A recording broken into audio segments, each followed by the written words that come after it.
জন্ম থেকেই বাপের ঘরে প্রিয় রাজকুমারী, সেই মেয়েটাই সুখের খোঁজে ছাড়বে বাপের বাড়ি।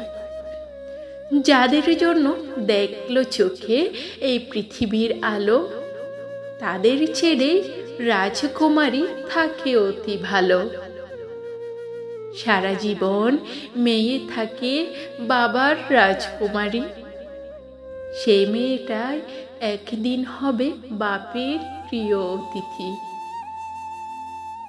ইচ্ছে হলেও দেখতে পায় না নিজের বাবাটাকে, চোখের দেখা দেখতে হলেও পরের অনুমতি লাগে।